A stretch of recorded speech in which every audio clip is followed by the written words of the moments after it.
नमस्कार दोस्तों, स्वागत है आप सभी का एम जी के जी स्पोर्ट में। दोस्तों, आज के इस वीडियो में हम करने वाले हैं लुसेंट किताब का निचोड़ जीके जीएस के इम्पोर्टेंट 35 प्रश्न को आज की इस वीडियो में हम करने वाले हैं। दोस्तों, इस वीडियो को पूरा जरूर देखिए और इसमें जो 35 प्रश्न हैं इन्हें आप याद जरूर कर लीजिए। सारे प्रश्न कॉम्पिटिटिव एग्जाम के दृष्टिकोण से बहुत भी महत्वपूर्ण है। अगर आप जिस एग्जाम का तैयारी कर रहे हैं तो सभी एग्जाम में जीके जीएस के प्रश्न पूछे ही पूछे जाते हैं। तो चलिए दोस्तों, आज के इस जीके जीएस के इम्पोर्टेंट प्रश्न के वीडियो को हम शुरू करते हैं। आज का फर्स्ट प्रश्न है, सूर्य के वायुमंडल में कौन से तत्व की अधिकता रहती है? सही उत्तर दोस्तों इसका क्या होना चाहिए? इसका सही उत्तर हाइड्रोजन होना चाहिए।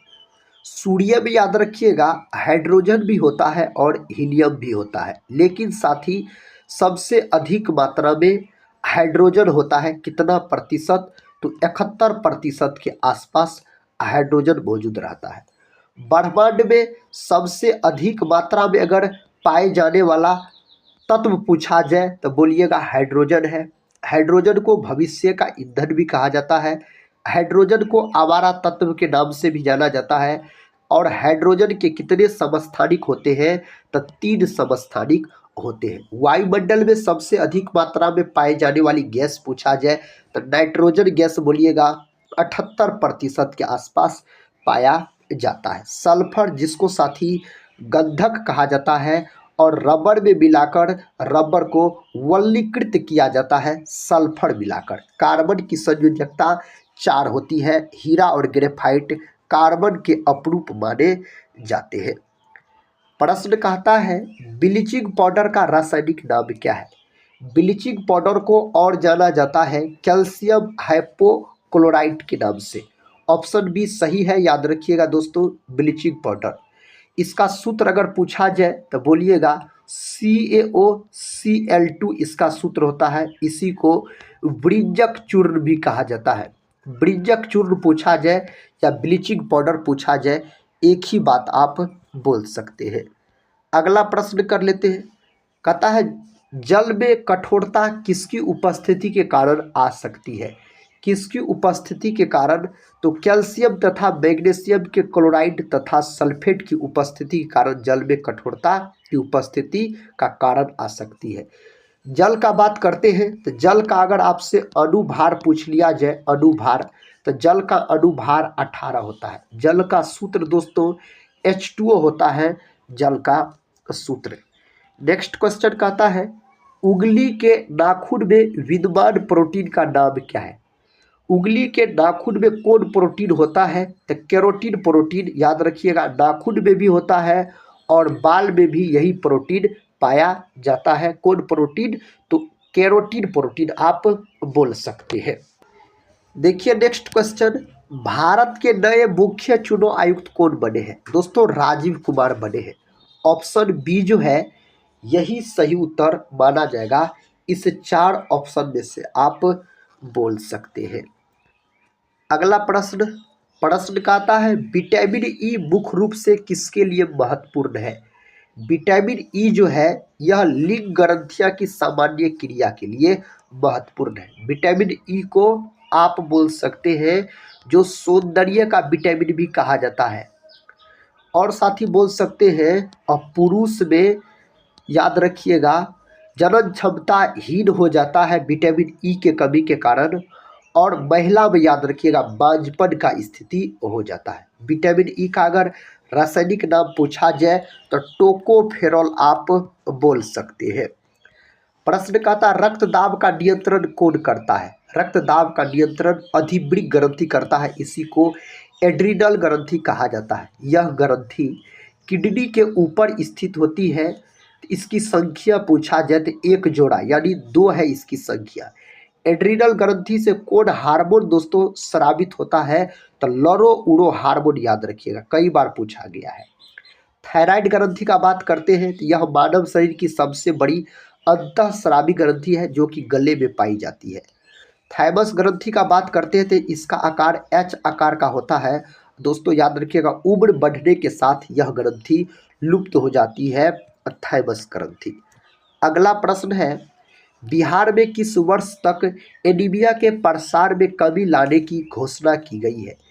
इस 4 ऑप्शन में से सही उत्तर का बात करते हैं 2025। ऑप्शन सी सही उत्तर हो जाएगा। लोहे की कमी के कारण यह बीमारी होता है।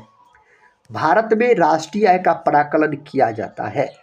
इसका प्राकलन किया जाता है राष्ट्रीय सांख्यिकी कार्यालय द्वारा। योजना आयोग का बात करते हैं तो योजना आयोग मेरे साथी 5 वर्षीय योजना को तैयार करने का काम करता था। योजना आयोग का गठन 15 मार्च 1950 को हुआ था और योजना आयोग की जगह पे अब नीति आयोग का गठन किया गया। नीति आयोग का गठन 1 जनवरी 2015 में किया गया। नीति आयोग, योजना आयोग, ये सब के अध्यक्ष प्रधानमंत्री होते हैं। राज्य एक निश्चित प्रदेश में राजनीतिक दृष्टि से संगठित जन समूह है। यह कथन किसका है? यह कथन कहा गया है बर्टलस्ली के द्वारा। दोस्तों याद रखिएगा, ऑप्शन ए जो है यही सही उत्तर हो जाएगा। अगला प्रश्न है, प्रश्न का था निम्न में कौन सा दबाव समूह का प्राथमिक उद्देश्य है? सही जवाब है नीतिगत निर्णयों को प्रभावित करने के लिए सरकार पर दबाव डालना। विकल्प सी को आप लॉक कर दीजिए तो सही है। विश्व की सबसे पहली महिला प्रधानमंत्री निम्नलिखित में से किस देश की थी? कौन देश की बनी थी? श्रीलंका की बनी थी, याद रखिए। उसका नाम साथी हम नेक्स्ट वाले वीडियो में बताए हैं। अगर आप लोग उस वीडियो को देखे हैं तो कमेंट बॉक्स में जरूर बताइएगा उस महिला का नाम। अगला प्रश्न है, प्रथम ओलंपिक खेल कब आयोजित किए गए? यह खेल आयोजित किए गए 776 ईसा पूर्व। ऑप्शन ए सही उत्तर हो जाएगा। प्रश्न का था शतरंज यानी चेस का खेल शुरू हुआ था। यह शुरू हुआ था अपना भारत में। ऑप्शन ए सही उत्तर है, अपना भारत में शुरू हुआ था। म्यांमार की मुद्रा है। म्यांमार देश की मुद्रा पूछा जाए ना, क्या याद रखिएगा, टाका बात करते हैं तो यह बांग्लादेश की मुद्रा का नाम है टाका और राजधानी है ढाका, याद रखिएगा। रुपया अपना बोल सकते हैं, भारत देश की मुद्रा का नाम रुपया है। खुले बाजार की क्रिया एक हिस्सा है। सही जवाब है मौद्रिक नीति का। विकल्प ए मौद्रिक नीति सही उत्तर बोल सकते हैं। निम्नलिखित में से किसने क्रांतिकारी गतिविधियों के लिए इंग्लैंड में इंडिया होम रूल सोसाइटी बनाई? साथ ही सही जवाब है श्यामजी कृष्ण वर्मा। विकल्प डी याद रखिएगा। भारत का विदेशी विनिमय कोष किसके अधिकार क्षेत्र में रखे जाते हैं? यह रखे जाते हैं भारतीय रिजर्व बैंक के। भारतीय रिजर्व बैंक, इसको आरबीआई कहा जाता है। इसे बैंकों का बैंक भी कहा जाता है, याद रखिएगा। इसका साथी गठन कब हुआ था? इसका गठन 1 अप्रैल 1935 में हुआ था और 1949 में इसका राष्ट्रीयकरण किया गया था। प्रश्न कहता है निम्नलिखित में से कौन सा फल नहीं है? इस 4 में से फल के अंतर्गत आलू नहीं आता है। आलू साथी यह तना है, याद रखिएगा। आलू गोल क्रांति से संबंधित हो जाता है। आलू का अगर हम बात करते हैं तो प्रशीतक की तरह कौन सा यौगिक प्रयुक्त होता है? प्रशीतक की तरह दोस्तों पूछा जा रहा है तो CF2Cl2। Option A CF2Cl2। अगला प्रश्न, पॉली हाउस का उपयोग किया जाता है। पॉली हाउस का जो उपयोग किया जाता है पौधों के उगाने के लिए इसका उपयोग किया जाता है। नेक्स्ट क्वेश्चन कहता है जब नींबू के रस को खाने के सोडे पर डाला जाता है तब उसमें तेज उत्फुल्लन होता है क्योंकि उसमें उत्पन्न गैस होती है। उस गैस का नाम है दोस्तों हाइड्रोजन, ऑक्सीजन, कार्बन डाइऑक्साइड। उपर्युक्त सभी बोल सकते हैं। नींबू रस का पीएच मान पूछा जाता है 2.2 या 2.4 विकल्प में दिया रहता है। खट्टे फलों में सैट्रिक अम्ल पाया जाता है तो नींबू में बोल सकते हैं सैट्रिक अम्ल पाया जाता है। फेड पलवन प्रक्रम प्रयोग करके धातु कर्म के लिए किया जाता है तो फेड पलवन विधि का प्रयोग करके दोस्तों पूछा जा रहा है तो सल्फाइड अयस्क को संदृत किया जाता है। नेक्स्ट क्वेश्चन है पेट्रोल की अस्फोटन रोधी गुणवत्ता बढ़ाने के लिए निम्न में से किसे इस्तेमाल किया जाता है? तो दोस्तों लेड टेट्राएथाइल यानी TEL का प्रयोग किया जाता है। तो यही सही उत्तर आप बोल सकते हैं। प्रश्न का था काष्ठ के आसवन द्वारा बनाया गया एल्कोहल कौन सा होता है।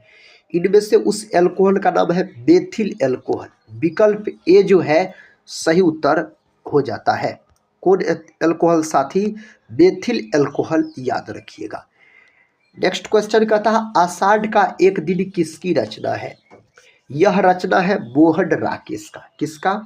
मोहन राकेश का हो जाता है। वैदिकी हिंसा डैश न भवती नाटक के शीर्षक को पूर्ण करें।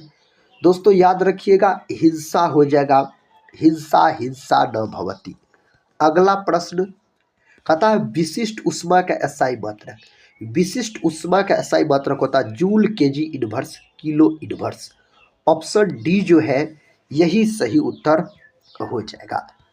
अगला प्रश्न ये रहा मेरे दोस्त, यदि एक सर्किट का प्रतिरोध दोगुना किया जाता है तो वोल्टेज को समान रखने के लिए सर्किट में प्रवाहित विद्युत धारा का मान क्या होगा। तब विद्युत धारा का मान आधी घट जाएगी। ऑप्शन बी सही उत्तर हो जाएगा।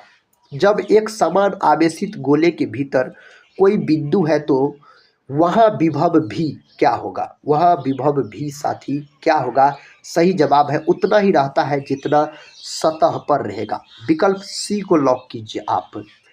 एक पिंड क्षैतिज क्षेत्र में समरूप वृत्तीय गति कर रहा है, इसके लिए नियत है।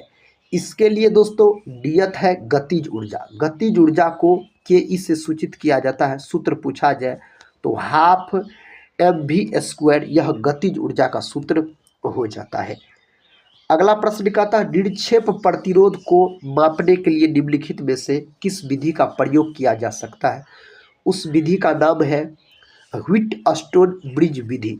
ऑप्शन बी सही उत्तर हो जाएगा। कहता है खुले फ्यूज का प्रतिरोध होता है। खुले फ्यूज का साथी प्रतिरोध अनंत होता है। विद्युत फ्यूज जो है यह विद्युत धारा के ऊष्मीय प्रभाव के सिद्धांत पर कार्य करता है। प्रेरित धारा की दिशा निम्न में कहता है के द्वारा प्राप्त होती है। प्रेरित धारा का पूछा जा रहा है तब फ्लेमी के दाएं हाथ के नियम द्वारा। विकल्प डी सही उत्तर हो जाएगा।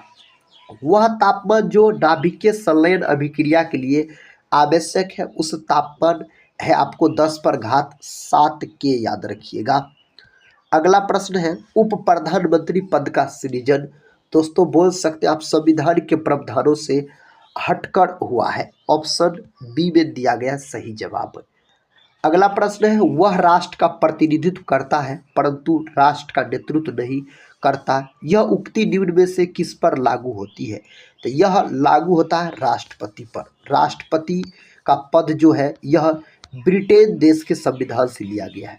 राष्ट्रपति देश का प्रथम नागरिक होता है। राष्ट्रपति का पद अनुच्छेद 52 में राष्ट्रपति का पद है।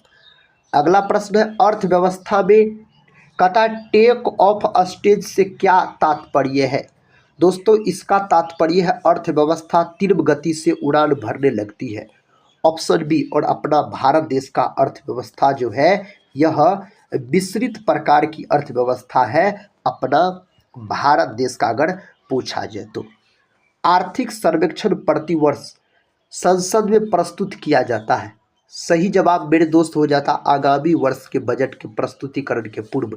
विकल्प ए सही उत्तर है। दोस्तों आज के इस वीडियो में ये थे आपको महत्वपूर्ण जीके जीएस के प्रश्न। अगर इस वीडियो को आप लोग पूरा देखे हैं तो कमेंट बॉक्स में ज़रूर बताइएगा आज का यह जीके जीएस का छोटा सा वीडियो कैसा लगा।